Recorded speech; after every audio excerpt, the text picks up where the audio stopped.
নমস্কার বন্ধুরা, আজকে আমি হাজির হয়েছি আরও নতুন একটি আর্ট ফর্মের গল্প নিয়ে, যার নাম নিও বেঙ্গল ফোক আর্ট।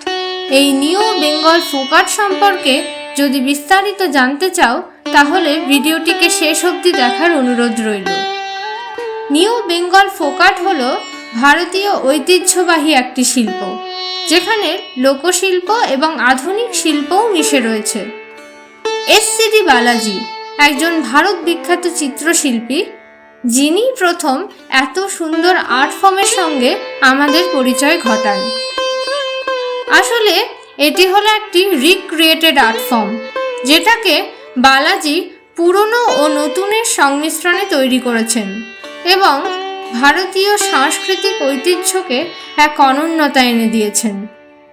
যামিনী রায়, যিনি বাংলার লোকশিল্পের জগতে এক যুগান্তকারী বিবর্তন নিয়ে আসেন, সেই যামিনী রায়ের দ্বারাই অনুপ্রাণিত হয়ে বালাজি বেঙ্গল পটচিত্রে এক আধুনিক মাত্রা যোগ করেন। এই পটচিত্রের মাধ্যমে বালাজি হিন্দু পুরাণের লোকগাথা ছাড়াও ইসলাম, বৌদ্ধ, খ্রিস্টান এবং পৃথিবীর বিভিন্ন প্রান্তের ধর্ম সংস্কৃতির নানা দিককে ফুটিয়ে তুলেছেন তার অসামান্য দক্ষতায়। আমাদের ভারতীয় মিথোলজিতে যতজন আইকনিক চরিত্রকে আমরা দেখতে পাই, যেমন ধরো মহাভারত বা রামায়ণের চরিত্র, যেমন প্রভু শ্রীরাম, বজরংবলী, ভগবান শ্রীকৃষ্ণ ইত্যাদি, তা বালাজির এই আর্ট ফর্মে নতুনভাবে প্রাণ পেয়েছে।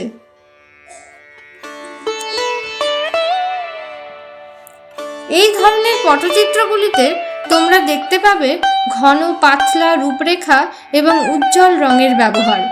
এই পাতলা ও ঘন রূপরেখা অদ্ভুত একটি সাহসী এবং আকর্ষণীয় নান্দনিকতা তৈরি করে।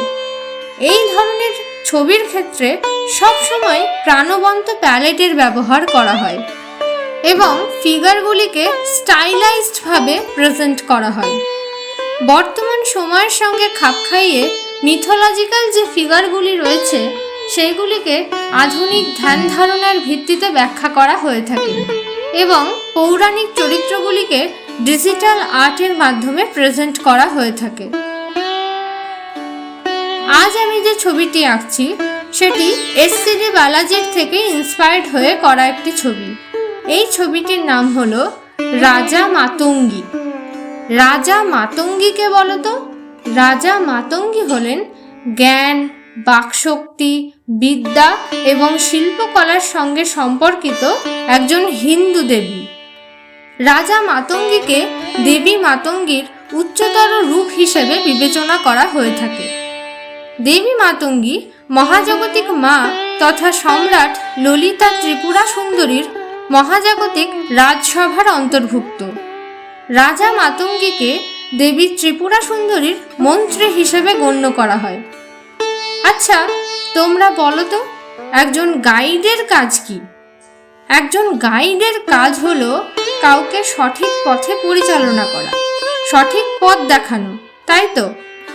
ঠিক একই জিনিস আমরা দেখতে পাবো রাজা মাতঙ্গীর এই গল্পে।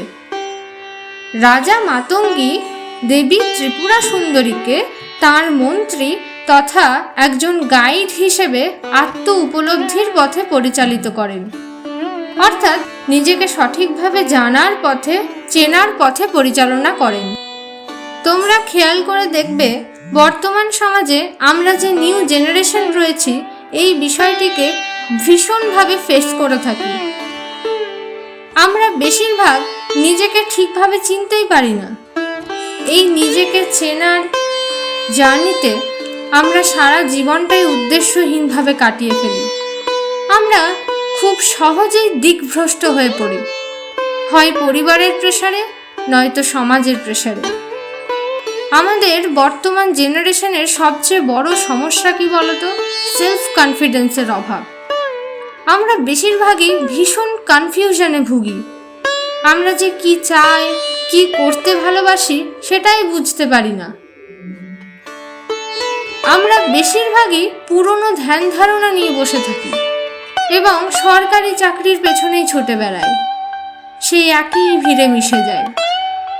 আমাদের ছোট থেকেই মাথার মধ্যে ঢুকিয়ে দেওয়া হয়, হয় ডাক্তার হও, নয়তো ইঞ্জিনিয়ার হও, টিচার হও বা প্রফেসর হও, সরকারি চাকরি করো। আচ্ছা তোমরাই বলো, সরকারি চাকরি ছাড়া কি কোনো ক্যারিয়ারের অপশন নেই?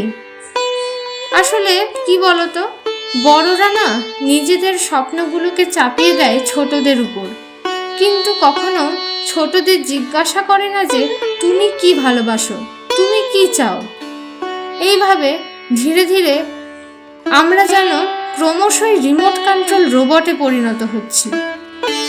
আমরা নিজের সমস্ত ভালো লাগাগুলোকে বিসর্জন দিয়ে দিই। বর্তমান জেনারেশনের সবচেয়ে বড় সমস্যা কি জানো? আত্মবিশ্বাসহীনতা। আর এই আত্মবিশ্বাসহীনতার সবচেয়ে বড় কারণই হলো পুরনো ধ্যান ধারণাকে আমাদের মধ্যে বাঁচিয়ে রাখা। আমাদের ছোট থেকেই একটাই কথা শেখানো হয়, দেখো ও কিন্তু সরকারি চাকরি পেয়ে গেছে, পাশের বাড়ির ওই ছেলেটা বা পাশের বাড়ির ওই মেয়েটা কিন্তু সরকারি চাকরি পেয়ে গেছে, সুতরাং তোমাকেও পেতে হবে। এই কথাটা যেন আমাদের বেশিরভাগেরই জীবনে একটা ট্যাগলাইন হয়ে গেছে। এই লাইনটির প্রতি আমরা নিউ জেনারেশন এতটাই আসক্ত হয়ে পড়েছি যে আমরা নিজেকে চিনতে জানতেই ভুলে গেছি। আমরা সেই উন্মত্ত জনতার ভিড়েই মিশে গেছি। তাই আমার মনে হয় আমাদের সবার উচিত ভালো লাগার জায়গাগুলোকে একটু খুঁজে বার করা, এবং এই ভালো লাগার জায়গাগুলোকে, আমাদের প্যাশনগুলোকে খুঁজতে খুঁজতে ঠিক আমরা একদিন নিজেকে জানতে সক্ষম হব। আর আমার পার্সোনালি মনে হয় জীবনে প্রচুর অর্থ উপার্জন, নাম, খ্যাতি বা পুরস্কার অর্জন করলেই যে জীবনে সাফল্য আসবে এমনটা কিন্তু সবসময় নাও হতে পারে। তোমরা দেখবে অনেক সময় প্রচুর অর্থ থেকেও কিন্তু অনেকের জীবন অর্থহীন হয়ে যায়। তাই আমার মনে হয় জীবনে হ্যাপি থাকাটাই হলো আসল সফলতা।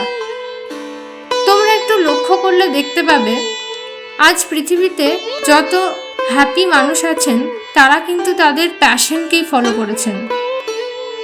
একইভাবে রাজা মাতঙ্গী দেবী ত্রিপুরা সুন্দরীকে নিজের প্যাশন ফলো করার গাইডেন্সই কিন্তু দিয়েছিলেন। রাজা মাতঙ্গী গাইড হিসেবে দেবী ত্রিপুরা সুন্দরীকে এই অভ্যন্তরীণ জ্ঞান, বাক শক্তি, বিদ্যা ও সৃজনশীলতার দিকেই পরিচালনা করেছিলেন।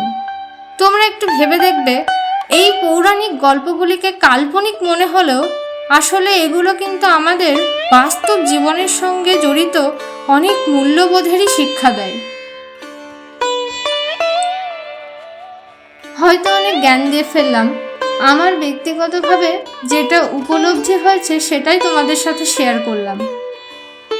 আশা করি তোমরা তোমাদের জীবনের সঙ্গে কোথাও গিয়ে এটা রিলেট করতে পারবে। আজকের ভিডিও এই পর্যন্তই, আবার দেখা হবে আরও অন্য একটি গল্প নিয়ে। সকলে ভালো থেকো, সুস্থ থেকো আর অপরকেও ভালো রেখো। ধন্যবাদ।